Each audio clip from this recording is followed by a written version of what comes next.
Yeah, hello. What's up, dude?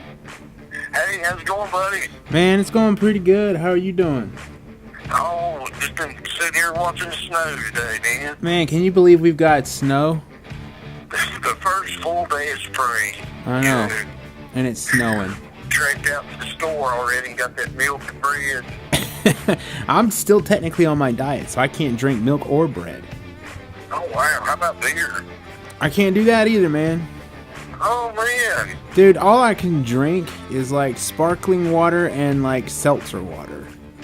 Really? And just regular water. Those are my options. I got seltzer water, sparkling water, regular water. Well, that pretty well sucks. It does. I mean, It unless does. you're really into water. I'm not that into water. You know, it's like the food bit of the diet is okay. It's the drinking part. It's like I need something else to drink other than just water or water with bubbles. But the food part, I can handle. I can handle that. That's not that big of a deal.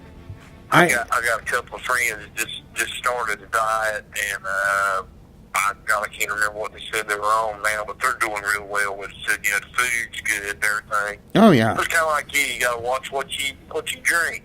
You know. Yeah, you can get a lot of calories and a lot of bad stuff in just drinking. You know, just drinking your calories. Soft drinks. Oh yeah. Beer. Yeah. Yeah, when you drink beer, it's like eating a loaf of bread. Well, you know, I should be big as a barrel then. So what did you think about Kevin Harvick, speaking of beer, crashing that Busch beer car, man? I thought he was a dumbass. I know, that's totally his fault. It really was. You know, because he was really coming up through the pack. Just like, you know, the last couple, 3 races. Yeah, dude, he was headed towards the front, man. He was moving his way up. What was he, 4th place already? He certainly was. He was running in 4th, right there in the top 5. But, I guess he let his temper get the better of him there. And, you know, he should have said, well, that's just racing, and went on his merry way. And, you know, I would have liked to see if he could have actually given Truex a run. I know. I think we would have gotten probably a much better race up at the front than what we did. Because, you know, he was certainly headed that way. I think he had a very strong car. I think that he was working really hard to keep Kyle Larson behind him because he knew that Kyle Larson was very strong. So I think he wanted to race him hard. He didn't want to let him go. But at that point in the race, you know, we're not 40 laps complete. He should just let him go. That would be the common sense thing to do. I mean, I would think, and I know you think so because you just said so.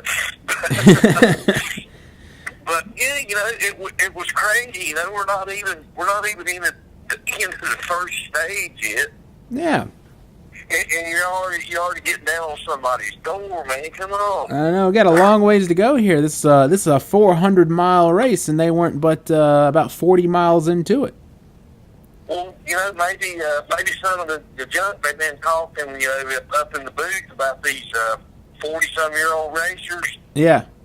Maybe there's some truth to that. Maybe like you get out there and you breathe all those gas and oil and Goodyear fumes and stuff for a few years, you go into like early senility or something. Hey, he didn't into me. I don't really need to deal with you like a bunch of kids. But he hit me first. Yep. Because on the radio after it had happened, you know, he came across the radio and said that Kyle Larson just ran into him. He said, I don't know what's going on. Kyle Larson just ran into us. And then, man, that's crazy. Yeah, and then at the end of the race, he certainly changed his tune when they interviewed him at the end of the race because, you know, by the end of it, he was already like, yeah, that was my bad. I take responsibility for that after he had time to think about it. But at first, he was ready to throw Larson under the bus. Apparently, it was a little bad for him. I know they just kind of bumping each other for at least probably a couple of laps. Oh, yeah, they went at it it was some good racing, actually. They went at it for 3 or 4 laps, side by side. It was some good racing. You know, everything has been, I think, pretty darn good.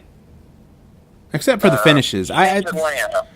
I think the racing during the race, this is actually kind of what's strange. The racing during the race has been pretty good, but the finishes haven't been there.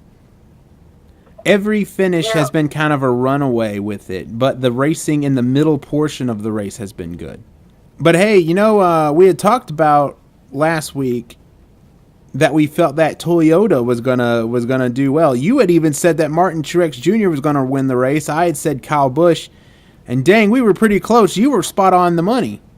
Hey, well, even the blind hog can find an acre every once in a while, they say. But yeah, you were spot on. We came in 1 and 2 there, buddy. I just had that feeling Toyota was gonna do well.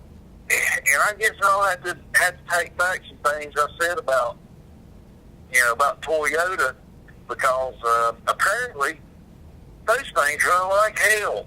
They sure do, man. Them things, well, they were dominant up at California because they, Kyle Busch and Martin Truex Jr. pretty much ran 1 and 2 most of the afternoon.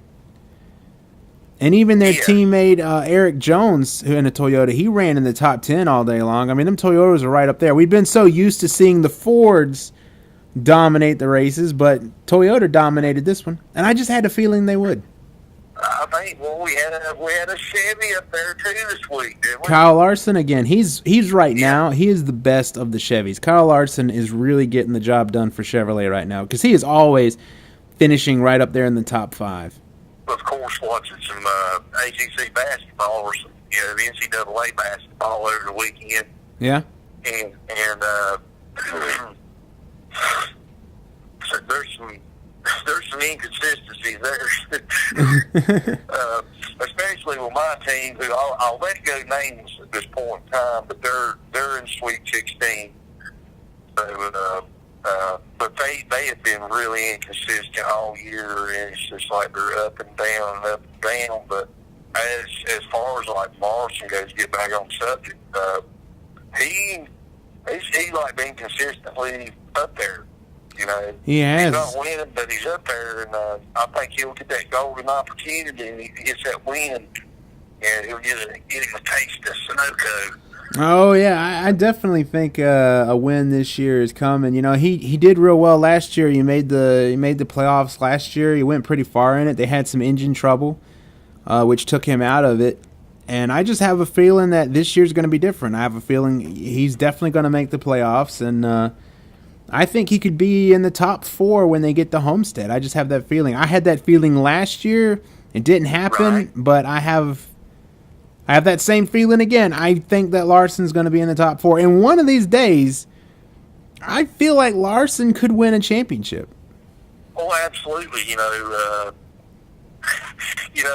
It's funny for me that I think all these, I still call them the new drivers and everything. When I look and see how long they've been driving now, it's like, oh, God, he's a new guy. Well, no, he's been driving 20-some years now.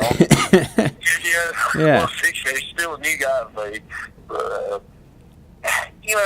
really watching this stuff now and, getting used to the stages and stuff. My son and I were here Sunday, and he was here for a while. We watched some, but he said, Dad, those stages aren't too bad. I said, I'm starting to think the same thing. It's just like a big caution. At least, in the smaller tracks, we're not seeing the attrition that we did like at Daytona, and we're probably going to see it Talladega. You might even see it this weekend at Martinsville. Oh, very, very good chance of it too. That's a different track. That's a small one there. That's the paperclip. I had some fun this week. I went to the NASCAR Hall of Fame.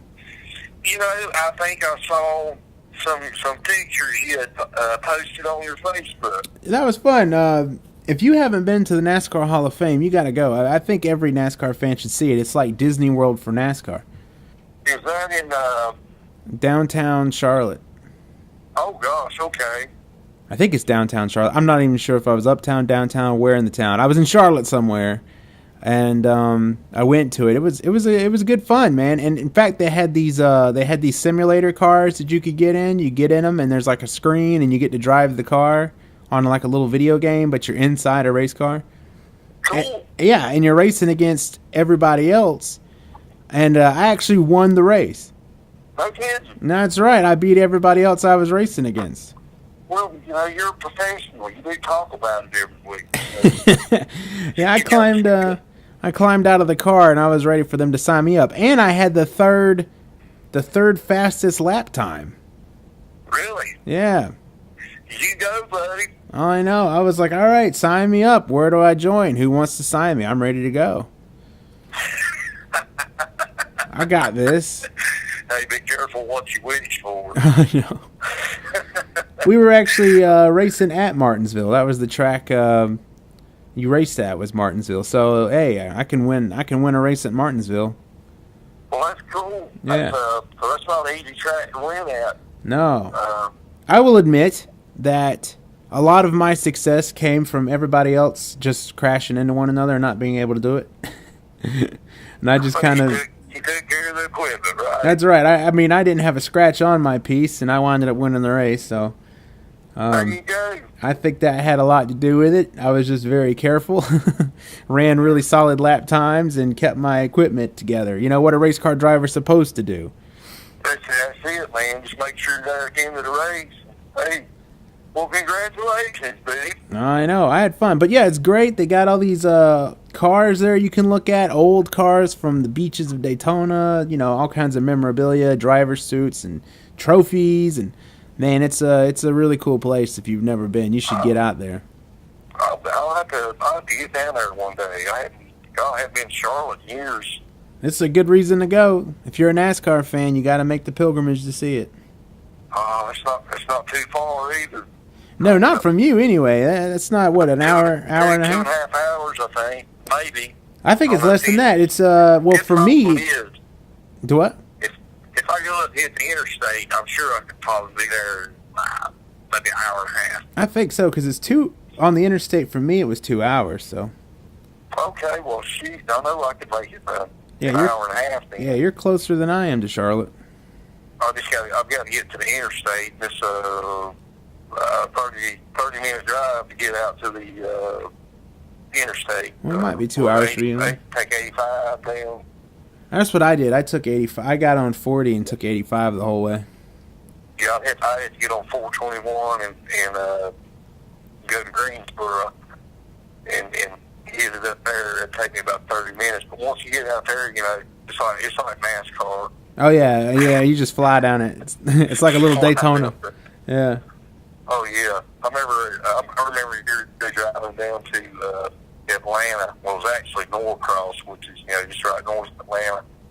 And the company I was working for usually flew us down, but they wanted to rent a car this time. And I guess it was cheaper or something. But they rented me a brand new Ford Crown Vic. Nice. It was nice. And, oh, man. I set that thing on cruise about 85. I'm like, I look like a cop. And nobody's bothered me. And, you talk about making some good time. I remember I fueled up and left at about 3:30 and was coming back home. And 3:30, I pulled up in my driveway about 7 o'clock that evening. From Atlanta? Yes, sir. Nice. I thought, I'm like, I felt like I was in the twilight zone. I kept looking at the clock. I'm like, there's no way I did that. But I did. I was coming through, the edge of Charlotte out there. Oh man, 80, 85. I just set the cruise and never touched anything. Nice. You made excellent time. And you're right. The fact that you were in a Crown Vic, people were probably getting out of your way. Oh, absolutely. Back then we had to dress nice, wear ties and stuff like that. So, I had the look going on. The most impressive thing I ever saw in a Crown Vic do was one time I was hanging out at the Aviator in Fuquay having some drinks, and I hear this noise, right? And this Chevy Camaro comes whipping over a corner and comes roaring down downtown Varina, And followed by him was a pretty nice Dodge Charger police car. Mm-hmm. And he makes the turn, really well too, because he's in a pretty souped up car. So he's following the Camaro and he's keeping up with the Camaro pretty well. But then behind him second in the pursuit is a Crown Vic, and he tries to take that corner the same as that Camaro and that Dodge did. And that Crown Vic struggled. The tires were screaming in protest. He went off the road a little bit. He could not do it in that Crown Vic. But it was impressive. Wow. I mean, he saved it together, and he got on the gas, and he kicked up dirt when he went to get back going, and he went screaming down the road, too. Well, you know, those old lead sleds really, you had to have some steel to drive those things. I know. That guy driving that Crown Vic was, that cop driving that Crown Vic, he was pretty good. He was pretty good, but he did take that thing off-road a little bit, because it did not hug that corner like that Dodge or that Camaro did. But that was fun to watch, a little police pursuit. I'd never seen one of those before. So we all held up our beers, and we were like, hey! Yeah! It was like being at a race almost. So you were really good at picking the winner in California. If you had to choose a winner in Martinsville, is there anyone that stands out in your mind? Because I'll tell you what, I'm having a tough time picking a winner this week. I actually think a Chevy might win this race. And the reason why, and I'll give a reason for that, just so you know.